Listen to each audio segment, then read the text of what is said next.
Excelențe, doamnelor și domnilor, Your Excellencies, ladies and gentlemen, dear guests, first of all, I'd like to express my gratefulness for the colleagues from New Strategy Centers and to the Ministry of Defense for having invited me to take part in this extremely important and useful forum given the current security context.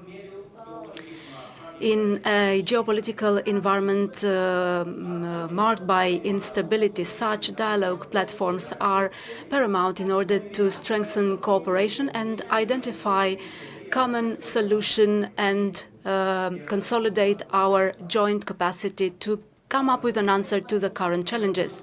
Ladies and gentlemen, the Russian Federation's war of aggression against Ukraine has turned the paradigm of regional security into one with negative multilateral effects throughout the region, and not only, but also in the Balkan region. In this context, the Republic of Moldova is one of the countries the most affected by Russian propaganda and by the and we need to make efforts at national level.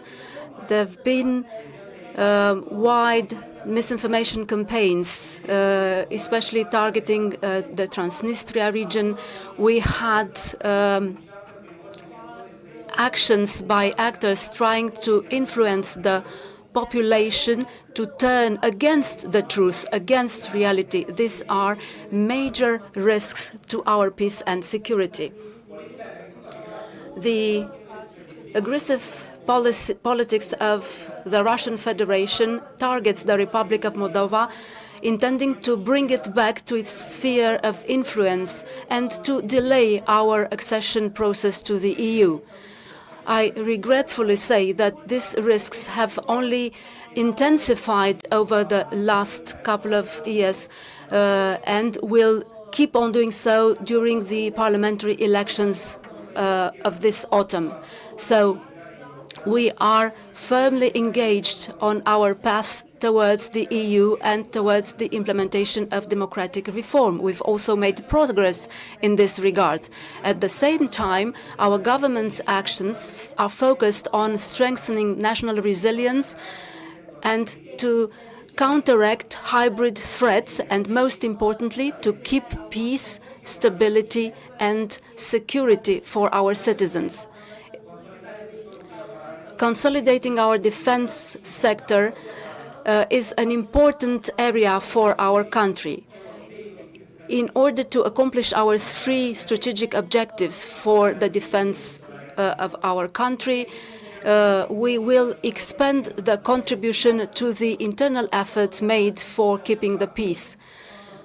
We are not alone on this road.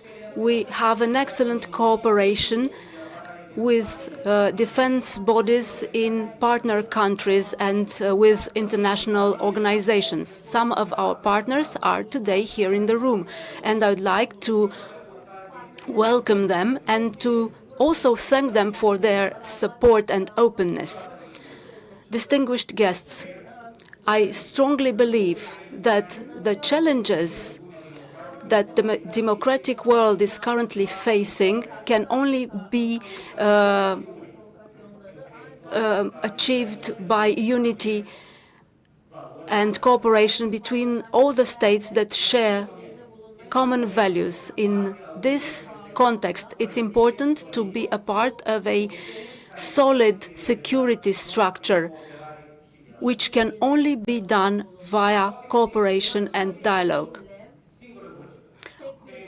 We have to have a single voice, joint initiative, interoperability, or economic projects across the borders, including events such as this one. Having a strategic regional identity will surely contribute to transforming the Black Sea region from a region affected by tensions into a pillar of stability within the Euro-Atlantic area. Thank you once more for having given me the opportunity to be here today to share with you from our development experiences for a certain and prosperous future of our region.